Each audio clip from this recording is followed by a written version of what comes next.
የሽበት መንገድ ነው። በዛ ሰዓት እኮ አንቺ ባደርሽልኝ ባለቤቴን ውስጥ ይዣት ነበር የምገባው። እሺ አሁን ምንድን ነው የምትፈልገው? ከልብሽ ይቅርታ አድርገሽልኛል? ይል እኔ አንተን በጭራሽ ተቀይሜ አላውቅም። ደግሞ አንተን በባለቤትህ አልመዝንህም። አመሰግናለሁ ወይዘሮ ሜላት። በዛ ላይ ደግሞ ወደዚህ ቢሮ ተመልሰሽ ስለመጣሽ በጣም ነው ደስ ያለኝ። ይመስለኛል ስራው ምን ያህል እንደሚያስፈልገኝ አልገባችሁ። ይህ ስራ እኮ ለአንቺ ከሚያስፈልግሽ በላይ አንቺ ለእኛ ታስፈልጊናለሽ። እንዴት? ምንም ያህል ጊዜ ቢጥልሽ እኮ በቢዝነሱ ዓለም የካበተ ልምድ እንዳለሽ ጠንቅቄ ነው የማውቀው። እና ልትጠቀሙብኝ እያሰባችሁ ነው? አቶ መዘከር እንኳን ሰውን መጠቀም የሚያደርግ አይነት ሰው አይደለም። ሲታይማ እንደዛ ይመስላል። አንቺ ጠንከረሽ ስሪ እንጂ ከሚገባሽ በላይ ነው የሚከፍልሽ። በነገራችን ላይ አንተም የድርጅቱ ድርሻ እንዳለህ ነግሮኛል። የእኔ ድርሻ እንኳን 5% ብቻ ነው። ከዚህ ሁላ ድርጅት የኔ 5% እንግዲህ ምን ያህል ለምትሆን እንደምችል አስቢ። ዋናው እኮ የገንዘቡን መብዛት ማለት ሳይሆን የባለቤትነት መንፈሱ መኖሩ ነው። እሱ አስቦልኝ ነው እችን ያለ ማጠራቀሜ 5% ድርሻ እንዲኖረኝ ያደረገው። ለማንኛውም አረብሽ፣ በቃ ስራሽን ስሪ። እሺ፣ ላመሰግናለሁ። ለሁሉም ነገር አመስገን። ድንብላል ወንድሟ ሄዳ ስትጠይቀው ምንም ወንድሟ በጣም እያሳዘናት፣ ምንድን ነው አንቺ በቃ ያለፈው ነገር አልፏል ይቅርበኝ እንኳን ብላ ልትቀበል አልቻለችም። እዛ ሄዳ በጣም ሰድባውና የእነሱ ወርቅ ካልመለስክ ወንድሜ መቼም ላረግህ አልችልም፣ በጣም ነው ያበዛ ወንድሜ፣ የሰው ሀቅ እንዴት አድርገህ ነው የምትወስደው? ይሄን ላምን አልቻልኩም። ምክንያቱም እኔ ለአንተ ስከራከርልህ ነበር። እውነትም ደግሞ ሁላችንም የድንብላል ወንድም መቼም የእነሱ ወርቅ እንደማይወስድ በልብ በምንነት እያወራን ነበር። እንኳን እህትኛ ሁላችንም መቼም እነዚህ ምስኪን ሰዎች እነሱ ወርቅ አልወሰድ ብለን ስናወራ ነበር። ሰው ማመን ያው ከፈጣሪ ውጪ በዚህ ምድር ላይ ማንም ሰው እንደማይታመን በምን ምክንያት ውስጥ እንደሚወስድም አይታወቅም። ብቻ በጣም የሚገርም ነው። አሁን በጣም ተጨንቃ ብትጠይቀው ወርቁን መልስ፣ እሱ ወርቁ ደግሞ እሱ ጋር እንዳሌለ ቢነግራትም ሊያምናት አልቻለም፣ ታምኖት አልቻለም። ምክንያቱም ወርቁ ሰዎቹ አሁን ሰዓት እሷም ተጨንቃለች፣ እነሱ ቤት የምትኖረው ድንብላል ግን ይህን ወርቅ ካልመለስ ከኔ ጋር መቼም ወንድም አትሆንም ብላ ልኩን ነግራ ሄደች። ወይዘሮ ሜላት ስራዋን ጀመረች። በጣም ደስ ይላል። እሱም ሄዶ አመሰገናት። ካሁን በኋላ ያለው ነገር በቃ እስካሁን ድረስ ለሰራው ነገር ሁሉ ይቅርታ አድርጊልኝ፣ በአንቺ ምክንያት ነው ይሄ ሁሉ ስራ የተሳካልኝ ብሎ አመሰገናት። እሷም ደስ አላት። እኔ ተቀየሜ ማላቅም ብላ በጣም ጥሩ ንግግሮችን ከኢዩኤል ጋር ተስማምቶ ስራዋን ጀምራለች። ወይዘሮ ሜላት በጣም ስራ ወዳድና ጠንካራ ሴት ነች። ግን እልኸኛ ነች። ሰው ሲነካትም አትወድም። ኤፍሬምና ሀና ጋር ሄዶ ሀናን ሊያወራት ጀመረ። ሀና ይህንን ከተማ ጥዬ እሄዳለሁ እያለች ነው። ምክንያቱም ከአሲር ጋር መጋባት ብቻ ነው ፈልገው፣ አሲር ካልመጣ እኔ ጋር ካልሆነ አሲርን ካላገባሁት እያለች በጣም እየተናገረች ነው። ኤፍሬም ደግሞ ተረጋጊ፣ ነገሮች ሁሉ በራሱ ጊዜ ይስተካከላል ብሎ ሊመክራት ሲመጣ እሷ ግን ክፍት ብሏት እኔ ከአሁን በኋላ ማንንም አልፈልግም፣ በቃ አሁን ይህ ሁሉ የምትኙ እሱ አላገባሽም ስላለ ነው። እሱ እኮ አላገባኝም እና ያገባኝም ሳይሆን እንዴት ይሄ መልስ ይመልስልኛል? በቃ አይዞሽ በቃ ለማንኛውም ብላ አብሮ ወጥቶ ውጪ መዝናኛ አብሮ ቡና ሻይ እያሉ አሲር መጥቶ አያቸው። አሲርም ድንገት ሲያቸው በጣም ደነገጠ። ምክንያቱም እሱ ሀናን በጣም ነው የሚወዳት። በፊት ከኤፍሬም ጋርም ጓደኛ ስለነበሩ አሁን አብሮ ስለተገናኙ እሱ ይሄን ነገር ማየት በፍጹም አይፈልግም።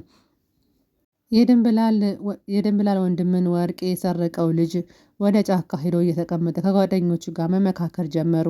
ይሄ ነገር ወርቁ የጠፋባቸው ሰው ማን እንደሆነ ጓደኛ መጥቶ ነገረው። አንተ እኮ ጆሮ እየፈለገ ነው እና ሲር እየፈለጉ ነው። የት ነው ወርቁን ያደረግከው አለው። ወርቁንማ በገንዘብ አስይዤዋለሁ፣ ግን ይሄ ወርቅ መመለሳል ካልመለስክ ግን እነ ጆሮ አንተን አይለቁም። ምክንያቱም ወርቁ የዘመዳቸው ነው፣ አስፈላጊ ነው።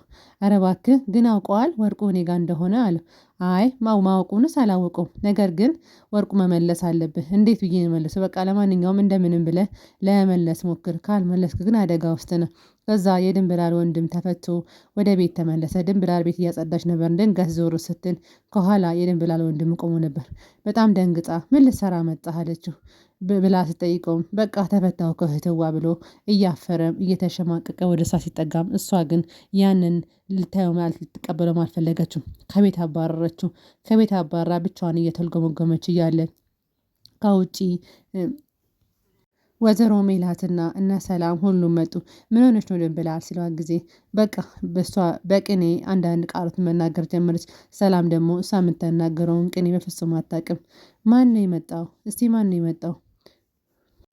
የመጣውማ ወንድሜ ነው። እና ወንድምሽ መጥቶ ነው? አዎ አባረርኩት እዚህ እንዳለ። ለምን እዚህ እንዲያድር አልፈልግም። ወይዘሮ ሜላት ምንም ኃይለኛ ብትሆንም ግን ክፉ አይደለችም። እሱ ከዚህ ቤት ያለመደሩ በጣም ከፍቷት ነበር። ነገር ግን ለምን አባረርሽ? በቃ አልፈልግም እዚህ ቤት እንዲመጣ ብላ አባረረችው። ማባረሩም ግን በጣም ከፍቷት ቢከፋትም ግን ምንም ማድረጋችን፣ ምክንያቱም እጁ የወሰደውን ነገር ወርቁን ስላልመለሰ ክፉኛ ተናደደችበት። ሀንዬ እነ ሰላምን አግኝች። ሰላምና ምናሴ እዛው ሊስትሮ መስራት ጀመሩ። ሊስትሮውን እየሰሩ ነው። ሊስትሮ መስራት ደግሞ በጣም አሪፍ እንደሆነ ጋው ለሰራ ሰው ስለሚያበላ፣ እንዴት ነው ግን አንቺ ስራ የጀመርሽ ብላ ሰላም ከሀና ጋር ማውራት ጀመረች። ሀናም ደግሞ ያው ከመቀመጥ ይሻልሻል በቃ በርቺ ብላ ሁለቱንም እህትና ወንድሞቿን አበረታታች። ተምቹ እስከ ቤት ድረስ ሄዶ ያለውን ነገር ጠየቃት። ሀናን ለምንድን ነው ማትታረቂው? ነገር ግን ይሄ ነገር ምን እያልሽ ነው? አይ መታረቅ አለባቸው። እኔ ያለው ነገር ጨርሻለሁ፣ ምክንያቱም እሱ አይፈልገኝም ብላ ለተምቹ ነገረችው። አይ ትፈልገ በጣም ነው እንጂ የምትፈልገ ለምንድነው ማይፈልግሽ? ይፈልግሻል። ነገሮቹ ስላልሆኑ ነው እንጂ ያለው ነገር። ከዛ አሲር ደግሞ ያንን ወርቁን የሰረቀውን ሰውዬ ጠራና አናገረው። ወርቁ የት ነው ያለው? ወርቁ ልሰጠኝ እፈልጋለሁ አለው። እኔ ወርቁን አላውቅም፣ ግን የሆነ ወርቅ ጠፍቷል። ይሄ ወርቅ ደግሞ የቤተሰብ በጣም አስፈላጊ ነው፣ ሊመለስ ይገባል ይሄ ወርቅ አለው። እሱም ደግሞ እኔ እንጃ ችግር የለውም እፈልጋለሁ፣ ምክንያቱም ልቡ ያውቋል ወርቁ ያለው ያው እሱን የወሰደ ማንም ሰው ከሱ ውጪ ወርቁን የወሰደ የለም። ክፉኛ በጣም ተናደደና በቃ ያለው ነገር ያን ወርቅ ካልመለሰ ግን እኔ እመተዋለሁ ያንን ሰው አለቀውም፣ በቀላሉ በጣም እጎዳዋለሁ። ለወርቅ ብለህ ነው እንደምትጎዳው? አዎ ይሄ የቤተሰብ ጉዳይ ስለሆነ አለቀውም አለ። በቃ ልሄድ ነው፣ በቃ አንድ ሁለት እንኳን ጠጣ ብሎ ይሄን እንዴት ነው የሰሙ በጣም አምሮብሃል፣ ምን ተገኝቶ ነው አለው አሲር። አይ ምንም አልተገኘም፣ በቃ አንዳንዴ አለ አለው። ግን አሲርም ጠርጥሯ፣ ምክንያቱም ይሄ ልጅ ያው አንዳንዴ ገንዘብ ሲያገኝ ሳያገኝ የሚታወቅበት ነገር ስለሆነ ማለት ነው። ታምቹ ደግሞ የድንብላ ወንድምን አገኘውና ምሳ ጋበዘው። ምሳ እየበሉ ያለ የት ነው ያደርከው? ጎዳና ላይ ያደርክ? አዎ አዲስ አበባ ጎዳና ላይ ያደርኩ እኮ ምንም ማድረግ አልችልም፣ ብቻ ችግር ክፉ ነው።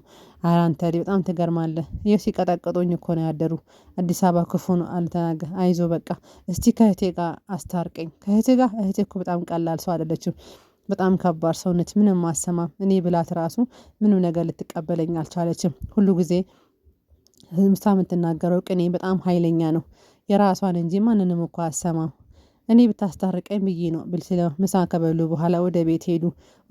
ምንድነው አንቺ ልጅ በጣም አፈላሽ እኮ፣ ለምንድነው ልጅ ከወንድምሽ ጋር ማታረቂ ብለው አውቆ ተምቹ ኮስተር ብሎ አናገራት። እሷም ደግሞ ልትመልስ አልፈለገችም። በቃ ምን ልሰራ እዚህ መጣ ውጣ ከዚህ ያለችው። ልታባረራቸው ሞከረች። ነገር ግን እነሱ ምንም ነገር ይሰማት አልቻሉም። ከዚህ በኋላ እዚህ ጋር ላያቸው አልፈልግም ስትል አይ በቃ እኛ አሁን ጨርሼ ከወንድምሽ ጋር ታረቂ ብሎ ለማስታረቅ እየሞከረ ነው። ሰላምዬና ምናሴ ደግሞ ስራውን እያጣጠፉ ነው። ስራውን በጣም እየተጋገዙ እየሰሩ ሰው ሁሉ በአግርሞት እያያቸው ነው። እህትና ወንድም ናቸው እንዴ? አዎ እህትና ወንድም ነን እያሉ ጫማው እንዴ በጣም ምናሴ የሰላምን ቅልጥፍናና የሰላምን ስራውን መጀመር በጣም እየገረመው ነው። ከጎኑ ሆና እያገዘችውም እየሰራች ነው። ጫማ የሚያስታርጉ ሰዎችም እህትህ ነች እንዴ? አዎ ስራችሁ ሁሉ ነገራችሁ ይመሳሰላል፣ ደግሞ መተሳሰባችሁ በጣም ደስ ይላል አላቸው። አዎ እናመሰግናለን ያሉ የሰላም ጥንካሬ ያስደንቃል። ወይዘሮ ሜላት ከእዩ ጋር ቀጠሮ ነበራት።